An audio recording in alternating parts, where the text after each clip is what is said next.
ശബരിമലയില് അയ്യപ്പ ഭഗവാന്റെ സ്വർണം കവർന്ന കേസ് അത് CPM ഒരു വല്ലാത്ത കുരുക്കിലാണ് പെടുത്തിയിരിക്കുന്നത്. രക്ഷപ്പെട്ടു വരാൻ പറ്റാത്ത ഒരു കുടുക്ക് എന്ന് വേണമെങ്കിൽ അതിനെ പറയാം, ഒരു പദ്മവ്യൂഹം പോലെ. ഇനിയിപ്പോൾ അതിൽ നിന്ന് എങ്ങനെയെങ്കിലും കുതിറിച്ചാടി പുറത്തു വന്നേ മതിയാവും. 3-4-5 മാസങ്ങൾക്ക് ശേഷം നിയമസഭാ തെരഞ്ഞെടുപ്പ് നടക്കാൻ പോവുകയാണ്. അതിനു മുമ്പ് കാര്യങ്ങളൊന്ന് കോംപ്ലിമെന്റ്സ് ആക്കണം, ഒരു കരയിൽ എത്തിക്കണം. അതിനുവേണ്ടിയുള്ള ശ്രമങ്ങൾ ഇപ്പോഴ് CPM പ്രത്യേകിച്ച് പിണറായി വിജയന്റെ തന്നെ നേതൃത്വത്തിൽ ആരംഭിച്ചിരിക്കുക. കുറച്ച് നേരത്തെ തുടങ്ങിയതാണ്, ഇപ്പൊ അതിന്റെ വേഗത കൂടിയിട്ടുണ്ട്, അല്ലെങ്കിൽ കൂട്ടിയിട്ടുണ്ട്. അതിന്റെ ഒരു ഘട്ടം എന്ന് പറയുന്ന ഉദ്യോഗസ്ഥന്മാരെ രംഗത്തിറക്കുക എന്നുള്ളതാണ്. പോലീസ് ഉദ്യോഗസ്ഥന്മാരടക്കമുള്ളവരെ ഈ കേസിൽ അന്വേഷണം നടത്തുന്നവരെ സ്വാധീനിക്കാനും മറ്റുമായി രംഗത്തിറക്കുക. അതുപോലെ തന്നെ പുതിയ പുതിയ കാപ്സ്യൂളുകൾ ഇറക്കുക, അതിന് പ്രചാരം കൊടുക്കുക. ഇന്നലെ നമ്മുടെ മുഖ്യമന്ത്രി തന്നെ അത്തരത്തിലുള്ള ചില ഏർപ്പാടുകൾക്ക് തുടക്കം കുറിച്ചു കഴിഞ്ഞു. ഇനി സൈബർ വെട്ടുക്കളികൾ അത് ഏറ്റെടുത്തുള്ളൂ. തദ്ദേശ ഭരണ തെരഞ്ഞെടുപ്പിലുണ്ടായ വലിയ പരാജയം, തിരിച്ചടി, അതിന് ശബരിമലയിലെ സ്വർണ്ണ കവർച്ചാ കേസിന് യാതൊരു പങ്കുമില്ല, അല്ലെങ്കിൽ അതൊന്നും വോട്ടർമാരെ ഒട്ടും സ്വാധീനിച്ചിട്ടില്ല എന്നാണ് ഇതുവരെ CPM ഔപചാരികമായിട്ട് പറഞ്ഞുകൊണ്ടിരുന്നത്.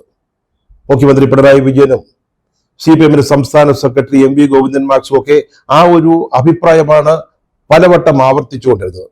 പക്ഷെ ഇന്നലെ അദ്ദേഹം പത്രലേഖകരോട് സംസാരിക്കുമ്പോഴേ ശകലം കുഴപ്പങ്ങൾ അതുമൂലം ഉണ്ടായിട്ടുണ്ട് എന്ന് സമ്മതിക്കുന്നുണ്ട്. ശകലം അവിടെ ഇവിടെയൊക്കെ ചില സ്ഥലങ്ങളിൽ, അതല്ല പ്രധാന കാരണം, ചില സ്ഥലങ്ങളിലൊക്കെ ഈ ശബരിമലയിലെ സ്വർണ്ണ കവർച്ച കേസ് തെരഞ്ഞെടുപ്പിനെ ബാധിച്ചിട്ടുണ്ട്.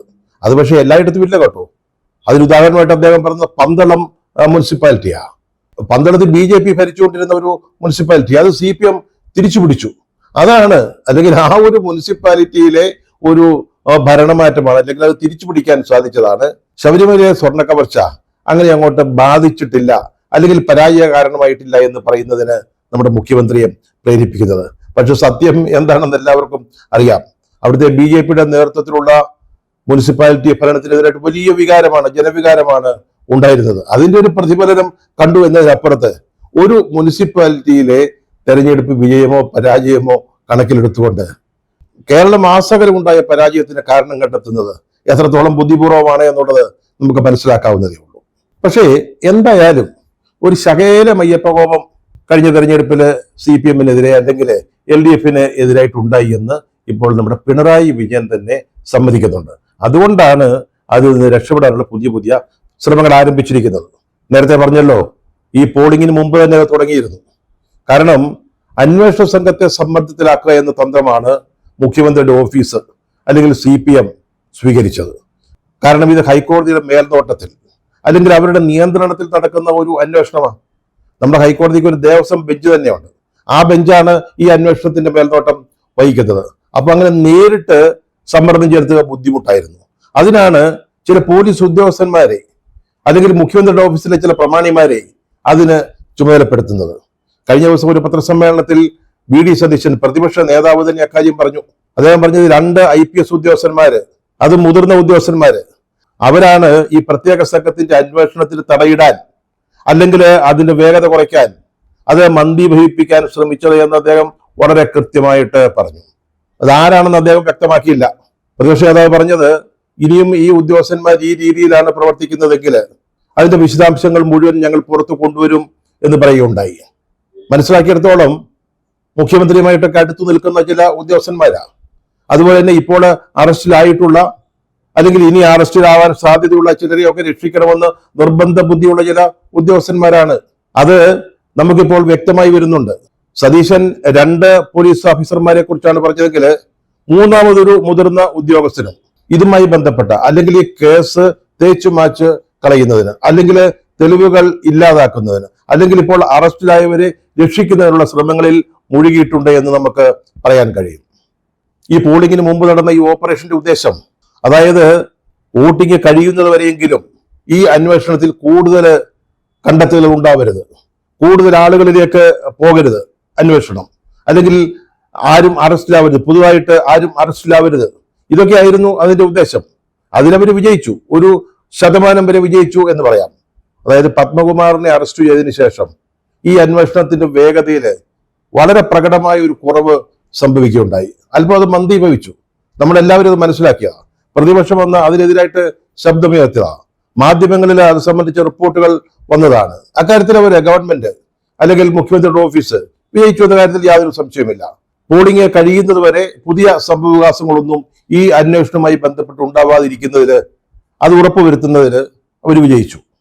ഇനിയിപ്പോൾ എങ്ങനെയെങ്കിലും ഈ രണ്ട് പ്രധാനപ്പെട്ട പ്രതികൾക്ക്, ഒന്ന് പത്മകുമാർ, മറ്റത് വാസു. പത്മകുമാർ എന്ന് പറയുന്നത് CPM-ന്റെ പത്തനംതിട്ട ജില്ലാ സെക്രട്ടേറിയറ്റ് അംഗമായിരുന്നു. ഇപ്പോൾ ജില്ലാ കമ്മിറ്റി അംഗമാണ്.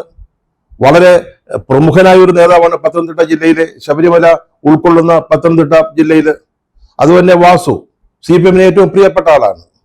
ശബരിമലയിലെ യുവതീ പ്രവേശനവുമായി ബന്ധപ്പെട്ട പ്രശ്നം ഉണ്ടായപ്പോൾ പത്മകുമാർ, അന്ന് പ്രസിഡന്റായിരുന്ന പത്മകുമാർ അതിനെതിരായിരുന്നു. അങ്ങനെ ചെയ്യരുത് എന്ന അഭിപ്രായക്കാരനായിരുന്നു.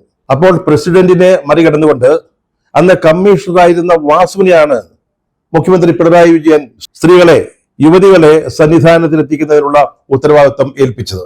അതിലവർ വിജയിക്കുകയും ചെയ്തു. രണ്ടുപേര് ചില പോലീസ് ഉദ്യോഗസ്ഥന്മാരുടെയൊക്കെ സഹായത്തോടെ, അവരൊക്കെ ഈ നാടകത്തിലെ പ്രധാനപ്പെട്ട കക്ഷികളാണ്, അവരുടെയൊക്കെ സഹായത്തോടെ ഇവരെ സന്നിധാനത്തിലെത്തിച്ചു. അന്ന് തന്ത്രിയാണൊരു ശക്തമായ നിലപാടെടുത്തത്. ഇങ്ങനെയൊക്കെ ആണെങ്കിൽ ഞാൻ ശബരിമല ക്ഷേത്രം പൂട്ടി സ്ഥലം വിടുമെന്ന് പറഞ്ഞപ്പോഴാണ് ഗവൺമെന്റിന് കാര്യബോധം ഉണ്ടായത്. അതൊരു പഴയ കഥ അവിടെ നിൽക്കട്ടെ. അങ്ങനെ ഈ രണ്ട് പ്രമുഖ നേതാക്കളെ അറസ്റ്റിലായി ജയിലിൽ അഴിയെണ്ണി കഴിയുന്ന ഈ രണ്ടു പേർക്ക് എങ്ങനെയെങ്കിലും ജാമ്യം വാങ്ങിക്കൊടുക്കണം. ഏത് വിധേനയെങ്കിലും അവരെ ജാമ്യത്തിൽ പുറത്തു കൊണ്ടുവരണം. അത് കഴിഞ്ഞാൽ CPM-ന്റെ ഈ പ്രചണ്ഡമായ പ്രചാരണ സംവിധാനമുണ്ടല്ലോ, PR വർക്ക്, അതുപയോഗിച്ച് അവരെ വെള്ളപൂശിയെടുക്കാം എന്നാണ് ഇപ്പോൾ CPM കരുതുന്നത്. അതിനുള്ള ശ്രമങ്ങളാണ് ഇപ്പോൾ നടന്നുകൊണ്ടിരിക്കുന്നത്. ചില ഉദ്യോഗസ്ഥന്മാരുടെ സഹായവും ഇക്കാര്യത്തിൽ സർക്കാർ സ്വീകരിക്കുന്നുണ്ടെന്നാണ് മാധ്യമങ്ങൾ വെളിപ്പെടുത്തുന്നത്. ഇവ സുപ്രീം കോടതിയിൽ നൽകിയിരിക്കുന്ന ജാമ്യാപേക്ഷയിൽ പറയുന്നത് ശബരിമലയിലെ ദ്വാരപാലക ശില്പങ്ങളും കട്ടിളപ്പാളികളും സ്വർണം കൊണ്ട് പൊതിഞ്ഞു എന്നുള്ളതിന് രേഖകളില്ല, തെളിവുകളില്ല എന്നുള്ളതാണ്. അതായത് സ്വർണം കൊണ്ട് പൊതിഞ്ഞിട്ടേ ഇല്ല. സ്വർണം പൊതിഞ്ഞിട്ടില്ലെങ്കിൽ പിന്നെ സ്വർണം കവർച്ച ചെയ്തു എന്ന് പറയാൻ പറ്റില്ലല്ലോ. അങ്ങനെയാണെങ്കിൽ ഈ രണ്ട് CPM നേതാക്കൾ മാത്രമല്ല, ഇതിലെ മുഴുവൻ പ്രതികളും രക്ഷപ്പെടും. അങ്ങനെ സ്വർണം പൊതിഞ്ഞിട്ടേ ഇല്ല എന്നൊരു വാദം ഉന്നയിക്കുകയാണ്. എന്നാൽ കഴിഞ്ഞ ഒക്ടോബർ 31 സന്നിധാനത്ത് നിന്ന് കണ്ടെത്തിയ രേഖകളില് ഇത് സ്വർണം പൊതിഞ്ഞതാണ് എന്ന് വ്യക്തമാക്കുന്ന, തെളിയിക്കുന്ന രേഖകൾ അന്വേഷണ സംഘത്തിന് ലഭിച്ചിട്ടുണ്ട്.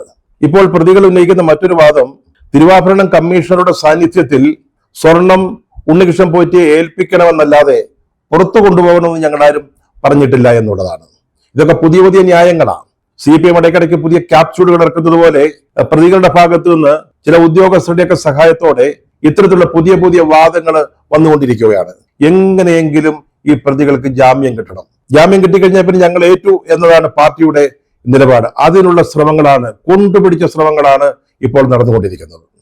ഇപ്പോൾ ഇതിനെ അറസ്റ്റ് ചെയ്തിട്ടുള്ള 3 ഉദ്യോഗസ്ഥന്മാരുടെ തലയിൽ ഇതുവരെ നടന്ന എല്ലാ കുറ്റങ്ങളുടെയും തെറ്റുകളുടെയും ഉത്തരവാദിത്വം ചാർത്തി കൊടുത്തിട്ട് CPM-കാരായ ആളുകളെ, പ്രതികളെ രക്ഷപ്പെടുത്തുക എന്ന ലക്ഷ്യമാണ് ഇപ്പോൾ സർക്കാരിനുള്ളത്, CPM-നുള്ളത്. പക്ഷെ ഇതിനെല്ലാം തടസ്സമായിട്ട് നിൽക്കുന്നത് ഹൈക്കോടതിയാണ്. ഹൈക്കോടതിയുടെ ദേവസ്വം ബെഞ്ചാണ്. അവരാണ് ഈ അന്വേഷണത്തിന് മേൽനോട്ടം വഹിക്കുന്നത്. അവര് ഓരോ തവണയും പ്രത്യേക സംഘം, അന്വേഷണ സംഘം നൽകുന്ന റിപ്പോർട്ടുകൾ കണിശമായി പഠിച്ച് അവരുടെ അഭിപ്രായങ്ങൾ പറയുന്നുണ്ട്. പ്രതിപക്ഷം പോലും ഹൈക്കോടതിയുടെ ഈ മേൽനോട്ടത്തിൽ, അവരുടെ ഇടപെടലില് വിശ്വാസം അർപ്പിച്ച് കാത്തിരിക്കുകയാണ്. അപ്പൊ അങ്ങനെയുള്ള സാഹചര്യത്തില് അത്ര പെട്ടെന്ന് ഈ അന്വേഷണ സംഘത്തെ സമ്മർദ്ദത്തിലാക്കാനും പ്രതികളെ രക്ഷിച്ചെടുക്കാനും സാധിക്കുമോ എന്നുള്ളത് മറ്റൊരു കാര്യമാണ്. നമ്മുടെ മുഖ്യമന്ത്രി ഇന്നലെ സംസാരിക്കുമ്പോൾ ഹൈക്കോടതിയുടെ ഒരു സിംഗിൾ ബെഞ്ച് നടത്തിയ ചില നിരീക്ഷണങ്ങളെ വിമർശിക്കുകയുണ്ടായി. അതായത് ഈ പ്രതികളുടെ ജാമ്യ ഹർജി കേട്ട സിംഗിൾ ബെഞ്ച്, അത് നമ്മൾ നേരത്തെ പറഞ്ഞ ദേവസ്വം ബെഞ്ച് അല്ല. പക്ഷെ ആ സിംഗിൾ ബെഞ്ച് അന്വേഷണത്തിലെ പാളിച്ചകളെ നിശിതമായി വിമർശിക്കുകയും ഓരോന്നായിട്ട് അക്കമിട്ട് പറയുകയും ചെയ്തു. അതിനെക്കുറിച്ച് നമ്മുടെ മുഖ്യമന്ത്രി പറഞ്ഞത്, ഇത് പ്രത്യേക അന്വേഷണ സംഘത്തിനെതിരായിട്ടുള്ള വിമർശനമാണോ അതോ ദേവസ്വം ബെഞ്ചിനെതിരായിട്ടുള്ള വിമർശനമാണോ എന്നാണ്. അടുത്തതാണ് പൂഴിക്കടകൻ. എല്ലാ അടവുകളും പരാജയപ്പെടുമ്പോൾ CPM പതിവായിട്ട് ഇറക്കുന്ന ഒരു തന്ത്രമാണ് മറുപക്ഷത്ത് നിൽക്കുന്നവരെ ചെളിവാരി എറിയുക. പണ്ട് കാളൻ നെല്ലായി എന്ന് പറയുന്ന ഒരു ആയുർവേദ സ്ഥാപനത്തിന്റെ ഒരു പരസ്യം ഉണ്ടായിരുന്നു. എല്ലാ ചികിത്സകളും ഫലിക്കാതെ വരുമ്പോൾ കാളൻ നെല്ലായി. അങ്ങനെ ഇപ്പോൾ ആ ഒരു അടവിലേക്ക് കടന്നിരിക്കുകയാണ് നമ്മുടെ മുഖ്യമന്ത്രിയും CPM-ഉം. നേരത്തെ തന്നെ ചാനൽ ചർച്ചകളിലും മറ്റും അവരുടെ പ്രതിനിധികൾ പറഞ്ഞുകൊണ്ടിരുന്ന ഒരു കാര്യമാണ്, സോണിയാഗാന്ധിയെ പണ്ടെങ്ങോ കാലത്ത് 10 വർഷം മുമ്പാണ് ഈ ഗോവർദ്ധനും ഇപ്പോൾ സംശയനിഴലിൽ നിൽക്കുന്ന ഗോവർദ്ധനും അതുപോലെ തന്നെ ഉണ്ണികൃഷ്ണൻ പോറ്റിയും കണ്ടിട്ടുണ്ടെന്ന്. അവിടെ ചെന്ന് സോണിയാഗാന്ധിയെ കണ്ടു എന്നാണ് പറയുന്നത്. 10 വർഷങ്ങൾക്ക് മുമ്പ് നടന്ന കഥയാണ്. അത് കോൺഗ്രസ്സുകാർക്കെതിരായിട്ടാണ് പറയുന്നത്. ആന്റണിയും അടൂർ പ്രകാശും ഇവരൊക്കെയാണ് ഇദ്ദേഹത്തെ കൊണ്ടുപോയതെന്നാണ് പറയുന്നത്. അതായത് ശബരിമലയിൽ CPM നേതാക്കള് പോറ്റിയെ കയറ്റിയപ്പോ സോണിയാഗാന്ധിയുടെ വസതിയിൽ കോൺഗ്രസ് നേതാക്കള് ഈ പോറ്റിയെ കയറ്റിവിട്ടു എന്നുള്ള ഒരു ആരോപണം. അതിന് മറുപടികൾ വേറെ പലതും വരുന്നുണ്ട്. രമേശ് ചെന്നിത്തല ഒരു ചിത്രത്തെ പറ്റി പറയുന്നുണ്ട്. കഴിഞ്ഞ ദിവസം ഏഷ്യാനെറ്റിൽ നടന്ന ഒരു ചർച്ചയില് ആ അനുസരണം കണ്ട പയ്യനുണ്ടല്ലോ, രാഹുൽ ഈശ്വർ, അയാള് ഈ ഒരു ചിത്രം കാണിക്കുന്നത് കണ്ടു. അതായത് ഉണ്ണികൃഷ്ണൻ പോറ്റിയുടെ ചെവിയില് നമ്മുടെ പിണറായി വിജയൻ എന്തോ പറയുന്നു. അതേപ്പറ്റി പിണറായി വിജയൻ പറയുന്നത് കൃത്രിമമാണെന്നാ. കൃത്രിമമല്ല എന്ന് നമ്മുടെ രാഹുൽ ഈശ്വർ ശക്തമായിട്ട് വാദിക്കുന്നുണ്ട്. ഇപ്പൊ അങ്ങനെ ചില ചിത്രങ്ങൾ വെച്ചുകൊണ്ടുള്ള കളിയിലേക്ക് ഈ വലിയ വിഷയത്തെ കൊണ്ടുവരാമെന്നാണ് CPM കരുതുന്നത്. അത് പറയുമ്പോഴും നമ്മുടെ കടകംപള്ളി സുരേന്ദ്രൻ ഈ ഉണ്ണികൃഷ്ണൻ പോറ്റിയുടെ മുമ്പില് വളരെ വിനയാന്വിതനായിരിക്കുന്ന ഒരു ചിത്രം അത് ലോക വൈറലായിരിക്കുക. അങ്ങനെ സോണിയാഗാന്ധിയായി ഉണ്ണികൃഷ്ണൻ പോറ്റി കണ്ടതിന്റെ ചിത്രത്തെ കുറിച്ചൊക്കെ പറയുമ്പോഴേ CPM-ന്റെ 2 പ്രധാന നേതാക്കള്, മുൻ ജില്ലാ സെക്രട്ടേറിയറ്റ് അംഗം ഉൾപ്പെടെയുള്ളവര്, ഇവിടുത്തെ ജില്ലാ കമ്മിറ്റി അംഗം, അദ്ദേഹം അടക്കമുള്ള പ്രതികള് ജയിലിൽ അഴിയെണ്ണിക്കൊണ്ടിരിക്കുകയാണ് എന്ന കാര്യം മറക്കരുത്. ഈ അടുത്ത ദിവസം വരെ ചാനൽ ചർച്ചകളിലും മറ്റും CPM പ്രതിനിധികൾ പറഞ്ഞിരുന്നത് ഈ കേസിൽ ഗവൺമെന്റ് എടുത്ത ഫലപ്രദമായ നടപടികളെ കുറിച്ചാണ്. ഞങ്ങൾ അറസ്റ്റ് ചെയ്തില്ലേ, ഞങ്ങളുടെ നേതാക്കളെ പോലും ഞങ്ങൾ അറസ്റ്റ് ചെയ്തില്ലേ എന്ന വീരബോധമാണ് മുഴക്കിയിരുന്നത്. എന്തുകൊണ്ടാണ് അറസ്റ്റ് ഉണ്ടായതെന്ന് നമുക്ക് എല്ലാവർക്കും അറിയാവുന്ന കാര്യമാണ്. അതിന്റെ കാരണം തേടി വേറെ എവിടെയും പോയിട്ട് കാര്യമൊന്നുമില്ല. കാരണം ഇവിടെ അന്വേഷണം നടത്തുന്ന പ്രത്യേക സംഘമാണ്. അത് ഹൈക്കോടതിയുടെ നിയന്ത്രണത്തിലും മേൽനോട്ടത്തിലും നടക്കുന്ന അന്വേഷണമാണ്. അല്ലെങ്കിൽ നിങ്ങൾ ആരെങ്കിലും കരുതുന്നുണ്ടോ പത്മകുമാറോ വാസുവോ അറസ്റ്റിലാവുമെന്ന്? ഒരു കാരണവശാലും അത് സംഭവിക്കുകയില്ലായിരുന്നു. 3-4 ഉദ്യോഗസ്ഥന്മാരുടെ തലയിൽ ഇതിന്റെ പാപഭാരമെല്ലാം ഏൽപ്പിച്ചിട്ട് ഇവരൊക്കെ രക്ഷപ്പെടുമായിരുന്നു, അല്ലെങ്കിൽ രക്ഷപ്പെടുത്തുമായിരുന്നു. ഇന്നലെയും പിണറായി വിജയൻ ഈ ന്യായം പറഞ്ഞു. സർക്കാരിന്റെ ഈ ഫലപ്രദമായ നടപടികള് ജനങ്ങൾ നല്ല രീതിയിൽ വിലയിരുത്തി അത് ഉൾക്കൊണ്ടു എന്ന് ഇന്നലെയും അദ്ദേഹം പറഞ്ഞു. പക്ഷെ എന്ത് ചെയ്യാം, ജനങ്ങൾ വിലയിരുത്തിയതും ഉൾക്കൊണ്ടതുമൊക്കെ നമ്മൾ കഴിഞ്ഞ തദ്ദേശ ഭരണ തെരഞ്ഞെടുപ്പിന്റെ ഫലത്തിൽ കണ്ടതാണ്. ചുരുക്കി പറഞ്ഞാൽ ഇത്രയേ ഉള്ളൂ. കഴിഞ്ഞ തെരഞ്ഞെടുപ്പില്, തദ്ദേശ ഭരണ തെരഞ്ഞെടുപ്പില് LDF-നും CPM-നും വലിയ തിരിച്ചടി ഉണ്ടായതിന്റെ പ്രധാന കാരണം ശബരിമലയിലെ സ്വർണ്ണ കവർച്ചയാണെന്ന് ഇപ്പോൾ ആ പാർട്ടിക്ക് ബോധ്യം വന്നിരിക്കുന്നു. പിണറായി വിജയന് ബോധ്യം വന്നിരിക്കുന്നു. അവരത് നന്നായിട്ട് മനസ്സിലാക്കിയിരിക്കുന്നു. പക്ഷേ അത് പുറത്തു പറയില്ല. അത് പുറത്തു പറഞ്ഞാൽ അപ്പോൾ വിരലുകൾ നീളുന്നത് ഒരുപക്ഷെ മുഖ്യമന്ത്രിയുടെ നേരെ ആയിരിക്കും. അതുകൊണ്ട് ഞങ്ങളത് തുറന്നു പറയത്തില്ല. അതുകൊണ്ട് എങ്ങനെയെങ്കിലും അടുത്ത നിയമസഭാ തെരഞ്ഞെടുപ്പിന് മുമ്പായിട്ട് ഇതുണ്ടാക്കിയ ഈ വലിയ കുരുക്കിൽ നിന്ന് രക്ഷപ്പെടണം, മോചിതമാകണം. അതിനുവേണ്ടിയുള്ള അടവുകളാണ് പയറ്റുന്നത്. അതിനുവേണ്ടി ഞങ്ങൾ എന്തും ചെയ്യും. അപ്പുറത്ത് നിൽക്കുന്നവരുടെ മേൽ ഞങ്ങൾ ചെളിവാരി എറിയും. അത് ഞങ്ങളുടെ രീതിയാണ്, ശീലമാണ്. ഞങ്ങൾ പയറ്റി വിജയിച്ചിട്ടുള്ള തന്ത്രങ്ങളാണ്. അത് ഇനിയും ചെയ്യും. ആരും അക്കാര്യത്തിൽ സംശയിക്കേണ്ട.